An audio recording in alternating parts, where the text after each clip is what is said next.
Të nderuar shikues, përshëndetje, mirë se erdhët në edicionin e lajmeve të orës 9 në televizionin e Kosovës. Presidenti Hashim Thaçi në një intervistë për RTK-n ka bërë të ditur se administrata e Shteteve të Bashkuara të Amerikës zyrtarisht ka konfirmuar mbështetjen për arritjen e marrëveshjes përfundimtare me Serbinë dhe njohjen reciproke të të dyja shteteve. Në këtë rrafsh, Thaçi ka thënë se ka marrë përkrahje edhe për korrigjimin dhe demarkimin e kufirit me Serbinë. Ndjekim pjesë të intervistës. Shtetet e Bashkuara të Amerikës mbështesin fuqishëm dialogun Kosovë-Serbi, negociatat për arritjen e marrëveshjes historike me një obligim ligjërisht ndërkombëtar, marrëveshjen që nënkupton njohjen reciproke Kosovë-Serbi, ku do të jetë një marrëveshje gjithëpërfshirëse, që do të kenë parasysh edhe aspekti i sigurisë, edhe ai i njohjes mes Kosovës dhe Serbisë, por edhe rrethana tjera të cilat janë të domosdoshme për të përfshirë në pakun e marrëveshjes, jo çështja e pagjeturve, çështja e zhvillimit ekonomik, çështja e monumenteve kulturo-historike, por gjithashtu mund të konfirmoj si presidenti i vendit se Shtetet e Bashkuara të Amerikës konfirmuan qartë dhe zyrtarisht se mbështesin edhe angazhimin që e kemi deklaruar që në rast të arritjes eventuale të marrëveshjes përfundimtare Kosovë-Serbi që nënkupton njohjen reciproke të mund të përfshihet edhe demarkimi i kufirit apo korrigjimi i lehtë i kufive në mes të shtetit e Kosovës dhe Serbisë si një mundësi e cila do të përmbyll një herë e përgjithmonë çështjen edhe problemin e urrëtitjen mes Kosovës dhe Serbisë dhe hap rrugë euroatlantike për të dy vendet. Presidenti Thaçi, kryeministri Haradinaj dhe kryediplomati Pacolli kanë vazhduar me agjendën e takimeve në kuadër të vizitës në Shtetet e Bashkuara të Amerikës. Në margjinat e Asamblesë së Përgjithshme të OKB-s, ata kanë zhvilluar takime me personalitetet të vendeve të ndryshme në përpjekje për shtimin e njohjeve dhe çështjeve të tjera që lidhen me avancimin e proceseve nëpër të cilat po kalon në këtë fazë Kosova. Presidenti Hashim Thaçi ka dekoruar në New York me medaljen presidenciale Hero i Kosovës vëllezërit Agron, Mehmet dhe Ylli Bytyqi. Ai ka vlerësuar lart kontributin e familjes Bytyqi për lirinë dhe pavarësinë e Kosovës. Në një ceremoni të organizuar në Konsullatën e Republikës së Kosovës në New York, presidenti Hashim Thaçi ka dekoruar me medaljen presidenciale Hero i Kosovës vëllezërit Agron, Mehmet dhe Ylli Bytyqi. Urdhri Heroi i Kosovës i jepet dëshmorit Ylli Bytyqi për trimëri dhe sakrificë për lirinë e Kosovës.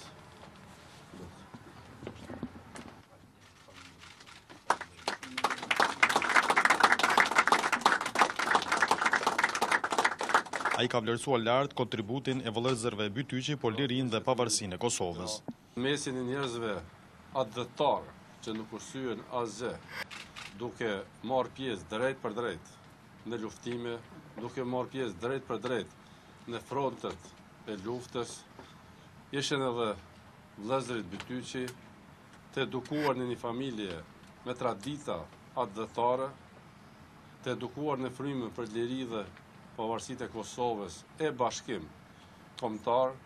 Për kontributin e vëllezërve Bytyqi ka folur edhe kryeministri Ramush Haradinaj. Për mua dhe për çdo njërin prej nesh, edhe ky moment është një dëshmi se ajo që bojmë për atë dhevn çdo herë jeton, kur nuk është vonë me e respektu dhe me nderu, do ta kthejmë në traditë edhe do ta ngrisim në kult respektin për vlerat e lirisë, për familjet që kanë bërë për liri, edhe jam i bindur që do t'ju përulemi përgjithsisht ndër brezha për këtë kontribut juaj që vjen me shumë dhimbje pra për vllazërit e juaj që kanë rënë për liri. Lavdije përjashme. Me emocione të pranishmit i ka përshëndetur baba i vëllezërve Bytyqi Ahmeti. Këtë gjë e kena pritën, e kum pritën qyse andrë e kum pas që shumë kun 6 vjeçar. Pjaterit e deri me sot kam anru. Edhe halom duket se më nëmër.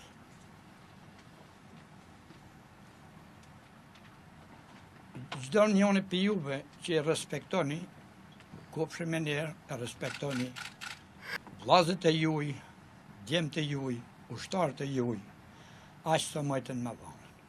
Jo vetëm po gjithë ata që ranë për rrugën e lirisë. ku ken në venet tona e se la quhet me mëdheu. Me medalje presidenciale, presidenti Thaçi ka dekoruar edhe batalionin Atlantiku. Komuniteti shqiptar këtu në Amerikë, tha dhe presidenti, ka dhënë shumë për çështjen kombëtare, në përgjithësi e për lirinë dhe pavarësinë e Kosovës në veçanti. Dhanë mundin, dhanë djersën, dhanë anën materiale, por dhanë edhe djemt në kuadër batalionit Atlantiku, të cilët ju bashkuan ushtrisë lavdeshme shtetimtare të Kosovës dhe nga ky rrugtim Atlantiku doli faqe bardhë. Ndërkohë familja Bytyqi po vazhdon betejën duke kërkuar drejtësi dhe ndëshkim të atyre që kishin vrarë 3 djemtë e saj. Vëllezërit Bytyqi, Ylli, Mehmeti dhe Agroni kishin lënë biznesin e tyre në New York për t'ju bashkangjitur luftës në Kosovë. Ata u arrestuan në përfundim të konfliktit në vitin 1999 dhe u dërguan në qendër të Serbisë ku edhe u zhdukën. Trupat e tyre të pajet u gjetën në një varr masiv në lindje të Serbisë në vitin 2001. Numri i veteranëve të luftës nuk është më i madh se ai që ka qenë në shtatorin e vitit 1999. Madje shifra me mbi 40.000 është enorme. Kështu tha kryetari i Kuvendit në një intervistë për Kosova Press, ku ka folur për listat e veteranëve për të cilat së fundmi është ngritur edhe akt akuzë për 12 persona. Veseli thotë se ata të cilët kanë abuzuar do ta marrin përgjigjen e merituar. Organizata e veteranëve të luftës UÇK-s në Dukagjen ka njoftuar se sot do të mbajë një protestë në mbrojtje të vlerave të luftës dhe dinjitetit të luftëtarit të UÇK-s. Kjo organizatë ka ftuar bashk luftëtarët dhe të gjithë qytetarët të protestojnë, siç kanë thënë ata, kundër padrejtësisë së radhës që po i bëhet luftës së shenjtë të UÇK-s. Sipas njoftimit, protesta do të mbahet te Pallati i Drejtësisë duke filluar nga ora 13. Grupi punues për vizat i Këshillit të Bashkimit Evropian edhe sot do të shndrojë në Kosovë për të marrë nga afër për parimin e institucioneve kosovare në sundimin e ligjit dhe çështjeve të tjera që kanë të bëjnë me liberalizimin e vizave. Derisa ky proces tashmë ka hyrë në fazën finale, Ministra e Integrimit Evropian Dhurata Hoxha ka bërë të ditur se ditëve në vijim institucionet do të vazhdojnë me fushata të fuqishme për t'i vetëdijsuar qytetarët se migrimi pas procesit të liberalizimit e dëmton procesin për Kosovën. Ndërkohë, qytetarët nga pjesë të ndryshme të Kosovës janë duke mirëpritur lajmin e lëvizjes së lirë drejt shteteve të Bashkimit Evropian. Pozita e opozita nuk janë pajtuar për kohën se kur duhet të bëhet reforma zgjedhore. Gjatë një diskutimi me tema reforma zgjedhore e papërfunduar, çfarë më tutje, përfaqësuesit e partive politike kanë dhënë qëndrime të ndryshme për këtë çështje. Lideri vetëvendosës Albin Kurti ka thënë se bashkë me Lidhjen Demokratike të Kosovës janë të gatshëm të koordinojnë bashkëpunimin opozitar për ta ndaluar sa më shpejt, siç u shpreh, degradimin e qeverisë dhe rrezikimin e territorit.